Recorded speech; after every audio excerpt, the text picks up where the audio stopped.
कभी कभी जिंदगी हमें ऊंचाइयों तक पहुंचा देती है, लेकिन वहां पहुंचकर हम भूल जाते हैं कि हमें उड़ना सिखाया किसने था। यह कहानी है एक बेटे की जो ऊंची पोस्ट, बड़े ओहदे और सामाजिक रुतबे में ये भूल गया कि उसके पीछे खड़े वो बूढ़े कंधे अब सहारे के मोहताज हैं। एक पुराना दोस्त मिला और उसने उसे सिखाया असली ऊंचाई का मतलब। आज की कहानी ऊंचा कद एक ऐसी यात्रा है जो आपके दिल को छू जाएगी और शायद आपकी सोच भी बदल दे। तो आइए सुनते हैं आज की कहानी ऊंचा कद। 4 महीने बीत चुके थे, बल्कि 10 दिन ऊपर हो गए थे, किंतु बड़े भैया की ओर से अभी तक कोई खबर नहीं आई थी कि वह पापा को लेने कब आएंगे। यह कोई पहली बार नहीं था कि बड़े भैया ने ऐसा किया हो। हर बार उनका ऐसा ही रवैया रहता है। जब भी पापा को रखने की उनकी बारी आती है, वह समस्याओं से गुजरने लगते हैं। कभी भाभी की तबीयत खराब हो जाती है, कभी ऑफिस का काम बढ़ जाता है और उनकी छुट्टी कैंसिल हो जाती है। विवश होकर मुझे ही पापा को छोड़ने मुंबई जाना पड़ता है। हमेशा की तरह इस बार भी पापा की जाने की इच्छा नहीं थी, किंतु मैंने इस ओर ध्यान नहीं दिया और उनका और अपना मुंबई का रिजर्वेशन करवा लिया। दिल्ली मुंबई राजधानी एक्सप्रेस अपने टाइम पर थी। सेकंड एसी की निचली बर्थ पर पापा को बैठाकर सामने की बर्थ पर मैं भी बैठ गया। साथ वाली सीट पर एक सज्जन पहले से ही विराजमान थे, बाकी बर्थ खाली पड़े थे। कुछ ही देर में ट्रेन चल पड़ी। अपनी जेब से मोबाइल निकालकर मैं देख ही रहा था, तभी कानों से पापा का स्वर टकराया। मुन्ना, कुछ दिन तो तू भी रहेगा ना मुंबई में? मेरा दिल लगा रहेगा और प्रतीक को भी अच्छा लगेगा। पापा के स्वर की आर्द्रता पर मेरा ध्यान नहीं गया, लेकिन मन ही मन मैं खींच उठा। कितनी बार समझाया है पापा को कि मुझे मुन्ना ना कहा करे, रजत पुकारा करे। अब मैं इतनी ऊंची पोस्ट पर आसीन एक प्रशासनिक अधिकारी हूँ। समाज में मेरा एक अलग रुतबा है, ऊंचा कद है, मान सम्मान है। बगल की सीट पर बैठा व्यक्ति मुन्ना शब्द सुनकर मुझे एक सामान्य सा व्यक्ति समझ रहा होगा। मैं तनिक जोर से बोला, पापा, परसों मेरी गवर्नर के साथ मीटिंग है, मैं मुंबई में कैसे रुक सकता हूँ भला? पापा के चेहरे पर निराशा की बदलियां छा गई। मैं उनसे कुछ कहता, तभी मेरा मोबाइल बज उठा। रीतू का फोन था। भर्राए स्वर में वह कह रही थी, पापा ठीक से बैठ गए हैं ना? मैंने कहा, हाँ, बैठ गए हैं, गाड़ी भी चल पड़ी है। देखो, पापा का ख्याल रखना, रात में मेडिसिन समय पर दे देना, भाभी को भी सब अच्छी तरह समझा कर आना। पापा को वहाँ कोई तकलीफ नहीं होनी चाहिए। नहीं होगी, मैंने फोन काट दिया। पापा ने कहा, रीतू का फोन था, है ना? मेरी चिंता कर रही होगी। पापा के चेहरे पर वात्सल्य उमड़ पड़ा था। रात में खाना खाकर पापा सो गए। थोड़ी देर में गाड़ी कोटा स्टेशन पर रुकी। यात्रियों के शोरगुल से हड़कंप सा मच गया। तभी कंपार्टमेंट का दरवाजा खोलकर जो व्यक्ति अंदर आया, उसे देख मुझे बेहद आश्चर्य हुआ। मैं तो सोच भी नहीं सकता था कि रमाशंकर से इस तरह ट्रेन में मुलाकात होगी। एक समय रमाशंकर मेरा पड़ोसी और सहपाठी था। हम दोनों के बीच मित्रता कम थी और नंबरों को लेकर प्रतिस्पर्धा अधिक रहती थी। हम दोनों ही मेहनती और बुद्धिमान थे, किंतु न जाने क्या बात थी, मैं चाहे कितना भी परिश्रम क्यों न कर लूं, बाजी सदैव रमाशंकर के हाथ ही लगती थी। शायद मेरी ही एकाग्रता में कमी थी। कुछ समय पश्चात पापा ने शहर के पॉश एरिया में मकान बनवा लिया। मैंने कॉलेज चेंज कर लिया और इस तरह रमाशंकर और मेरा साथ छूट गया था। 2 माह पूर्व एक सुबह मैं ऑफिस में पहुंचा। कॉरिडोर में मुझसे मिलने के लिए काफी लोग बैठे हुए थे। बिना उनकी ओर नजर उठाए मैं अपने केबिन की ओर बढ़ रहा था। तभी अचानक एक व्यक्ति मेरे सामने आया और प्रसन्नता से मेरे गले लग गया। रजत यार, तू कितना बड़ा आदमी बन गया है, पहचाना मुझे? मैं रमाशंकर। मैं सकपका गया। फीकी सी मुस्कुराहट मेरे चेहरे पर आकर विलुप्त हो गई। इतने लोगों के सामने उसका अनौपचारिक व्यवहार मुझे खल रहा था। वह भी शायद मेरे मनोभावों को ताड़ गया था। तभी तो एक लंबी प्रतीक्षा के उपरांत जब वह मेरे केबिन में दाखिल हुआ तो समझ चुका था कि वो अपने सहपाठी से नहीं बल्कि एक प्रशासनिक अधिकारी से मिल रहा था। उसने केबिन में घुसते ही मुझे सर कहकर संबोधित किया और उसका सर कहना मेरे अहंकार को संतुष्ट कर गया। यह जानकर कि वह बिजली विभाग में महज एक क्लर्क है जो मेरे समक्ष अपना तबादला रुकवाने की गुजारिश लेकर आया है, मेरा सीना अभिमान से चौड़ा हो गया। कॉलेज के प्रिंसिपल और टीचर्स तो क्या, मेरे सभी कलीग्स भी यही कहते थे कि एक दिन रमाशंकर बहुत बड़ा आदमी बनेगा। आज मैं कहां से कहां पहुंच गया और वो सिर्फ एक मामूली क्लर्क बनकर रह गया। पिछली स्मृतियों को पीछे धकेलकर मैं वर्तमान में पहुंचा तो देखा रमाशंकर ने अपनी वृद्ध मां को साइड की सीट पर लिटा दिया था और स्वयं उनके करीब बैठ गया था। एक उड़ती सी नजर उस पर डालकर मैंने अखबार पर आंखें गड़ा दी। तभी रमाशंकर बोला, नमस्ते सर, मैंने तो देखा ही नहीं कि आप यहाँ बैठे हैं। मैंने नम्र स्वर में पूछा, कैसे हो रमाशंकर? ठीक हूँ सर। कोटा कैसे आना हुआ? छोटी बुआ की बेटी की शादी में आया था सर, अब मुंबई जा रहा हूँ। शायद आपको याद हो मेरा एक छोटा भाई था। छोटा भाई? हाँ याद आया, क्या नाम था उसका? मैंने स्मृति पर जोर डालने का उपक्रम किया, नाटक किया, जबकि मुझे अच्छी तरह याद था कि उसका नाम देवेश था। सर आप इतने ऊंचे पद पर हैं, आए दिन हजारों लोगों से मिलते होंगे, आपको कहाँ याद होगा? देवेश नाम है उसका सर। पता नहीं उसने मुझ पर व्यंग किया या साधारण रूप से कहा था, फिर भी मेरी गर्दन कुछ तन सी गई।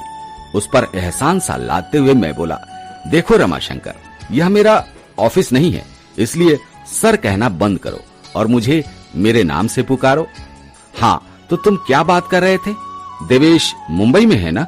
हाँ रजत, उसने वहां मकान खरीदा है। 2 दिन पश्चात उसका गृह प्रवेश है। 4-5 दिन वहां रहकर मैं और अम्मा दिल्ली लौट आएंगे। इन्हें इस उम्र में इतना घुमा रहे हो? रमाशंकर ने कहा, अम्मा की आने की बहुत इच्छा थी रजत। इंसान की उम्र भले ही बढ़ जाए, इच्छाएं तो नहीं मरती, है ना? हाँ ये तो है। पिताजी कैसे हैं तुम्हारे? पिताजी का तो 2 वर्ष पूर्व ही स्वर्गवास हो गया था। अम्मा यह दुख झेल नहीं पाई और उन्हें हार्ट अटैक आ गया था। वह तभी से बीमार रहती हैं। अब तो अल्जाइमर भी बढ़ गया है। तब तो उन्हें संभालना बड़ा मुश्किल होता होगा। क्या करते हो? 6-6 महीने दोनों भाई रखते होंगे, है ना? ऐसा पूछकर मैं शायद अपने मन को तसल्ली दे रहा था। आशा के विपरीत रमाशंकर बोला, नहीं नहीं, मैं तो ऐसा सोच भी नहीं सकता। अम्मा शुरू से ही दिल्ली में रहती हैं, उनका कहीं और मन नहीं लगता। मुश्किल है, मैं नहीं चाहता कि इस उम्र में उनकी स्थिति पेंडुलम जैसी हो जाए, कभी इधर तो कभी उधर। कितनी पीड़ा होगी उन्हें यह देखकर कि पिताजी के जाते ही उनका कोई घर नहीं रहा, वो हम पर बोझ है। मैं मुस्कुराया। रमाशंकर, इंसान को थोड़ा व्यवहारिक भी होना चाहिए। जीवन में सिर्फ भावुकता से काम नहीं चलता। अगर इंसान दायित्व उठाते उठाते थक जाता है, तब ये विचार मन को उद्वेलित करने लगते हैं कि अकेले हम ही क्यों माँ बाप की सेवा करें, दूसरा क्यों न करे? हम 3 भाई हैं तो तीनों की जिम्मेवारी बनती है। पता नहीं रजत, मैं जरा पुराने विचारों का इंसान हूँ। मेरा तो यही मानना है कि हर इंसान की करनी उसके साथ है। कोई भी काम मुश्किल तभी लगता है जब उसे बोझ समझकर किया जाए। माँ बाप क्या कभी अपने बच्चों को बोझ समझते हैं? नहीं ना। आधे अधूरे कर्तव्यों में कभी आस्था नहीं होती रजत, मात्र औपचारिकता होती है। और सबसे बड़ी बात, जाने अनजाने हमारे कर्म ही तो संस्कार बनकर हमारे बच्चों के द्वारा हमारे सामने आते हैं, सम्मुख आते हैं। समय रहते यह छोटी सी बात इंसान की अगर समझ में आ जाए तो उसका बुढ़ापा भी संवर जाए। मुझे ऐसा लगा मानो रमाशंकर ने मेरे मुख पर तमाचा जड़ दिया हो। मैं निशब्द मौन सोने का नाटक करने लगा, किंतु नींद मेरी आंखों से अब कोसों दूर हो चुकी थी। रमाशंकर की बातें मेरे दिलो दिमाग में हथौड़े बरसा रही थी। इतने वर्षों से संचित किया हुआ अभिमान पल भर में चूर चूर हो गया था। प्रशासनिक परीक्षा की तैयारी के लिए इतनी मोटी मोटी किताबें पढ़ता रहा, किंतु पापा के मन की संवेदनाओं को, उनके हृदय की पीड़ा को नहीं पढ़ सका। क्या इतना बड़ा मुकाम मैंने सिर्फ अपनी मेहनत के बल पर पाया है? नहीं, इसके पीछे पापा मम्मी की वर्षों की तपस्या निहित है। आखिर उन्होंने ही तो मेरी आंखों को सपने देखने सिखाए हैं, जीवन में कुछ कर दिखाने की प्रेरणा दी है। रात्रि में जब मैं देर तक पढ़ता था तो पापा भी मेरे साथ ही जागते थे कि कहीं मुझे नींद न आ जाए। मेरे इस लक्ष्य को हासिल करने में पापा हर कदम पर मेरे साथ रहे थे, और आज जब पापा को मेरे साथ की जरूरत है तो मैं व्यवहारिकता का सहारा ले रहा हूं। 2 वर्ष पहले की स्मृति मन पर दस्तक दे रही थी। सीवियर हार्ट अटैक आने के बाद मम्मी बीमार रहने लगी थी। एक शाम ऑफिस से लौटकर मैं पापा मम्मी के बेडरूम से गुजर रहा था, तभी अंदर से आती आवाज से मेरे पांव ठिठक गए। मम्मी पापा से कह रही थी, इस दुनिया में जो आया है वो जाएगा भी, कोई पहले तो कोई बाद में। इतने इंटेलेक्चुअल होते हुए भी आप इस सच्चाई से मुंह मोड़ना चाह रहे हैं। मैं क्या करूं पूजा, तुम्हारे बिना अपने अस्तित्व की कल्पना भी मेरे लिए कठिन है। कभी सोचा है कि तुम्हारे बाद मेरा क्या होगा? पापा का कंठ अवरुद्ध हो गया था, किंतु मम्मी तनिक भी विचलित नहीं हुई और शांत स्वर में बोल रही थी, आपकी तरफ से तो मैं पूरी तरह निश्चिंत हूं। रजत और ऋतु आपका पूरा ख्याल रखेंगे। एक माँ के अंतर मन की आवाज है, उसका विश्वास है जो कभी गलत नहीं हो सकता। रजत हमारा असली ख्याल रखेगा, आपका ख्याल रखेगा। इस घटना के 5 दिन बाद ही मम्मी चली गई थी। कितने टूट गए थे पापा, बिल्कुल अकेले पड़ गए थे। उनके अकेलेपन की पीड़ा को मुझसे अधिक मेरी पत्नी ऋतु समझ रही थी। यूं भी वो पापा के दोस्त की बेटी थी और बचपन से पापा से दिल से जुड़ी हुई थी। उसने कभी नहीं चाहा पापा को अपने से दूर करना, किंतु मेरा मानना था कि कोरी भावुकता से लिए गए फैसले अक्सर गलत साबित होते हैं। इंसान को प्रैक्टिकल अप्रोच से काम लेना चाहिए। अकेले मैं ही क्यों पापा का दायित्व उठाऊं? दोनों बड़े भाई क्यों न उठाएं? जबकि पापा ने तीनों को बराबर का स्नेह दिया है, पढ़ाया है, लिखाया है, तो दायित्व भी तीनों का बराबर होना चाहिए। 6 महीने बाद मम्मी की बरसी पर, यह जानते हुए भी कि दोनों बड़े भाई पापा को अपने साथ रखना नहीं चाहते, मैंने यह फैसला किया था कि हम तीनों बेटे 4-4 महीने पापा को अपने पास रखेंगे। पापा को जब इस बात का पता चला तो कितनी बेबसी उभर आई थी उनके चेहरे पर। चेहरे की झुर्रियां और गहरा गई थी। उम्र मानो 10 वर्ष आगे सरक गई थी। सारी उम्र पापा की दिल्ली में गुजरी थी। सभी दोस्त और रिश्तेदार यहीं पर थे, जिनके सहारे उनका कुछ वक्त अच्छा बीत सकता था। किंतु सोचते सोचते मैंने गहरी सांस ली। आंखों से बह रहे पश्चाताप के आंसू पूरी रात मेरा तकिया भिगोते रहे। उफ, ये क्या कर दिया मैंने? पापा को तो असहनीय पीड़ा पहुंचाई, मम्मी के विश्वास को भी खंडित कर दिया।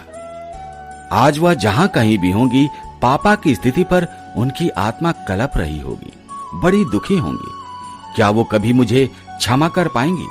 रात में कई बार अम्मा का रमा शंकर को आवाज देना और हर बार उसके चेहरे पर बिना शिकन लाए उठना मुझे आत्मविश्लेषण के लिए बाध्य कर रहा था।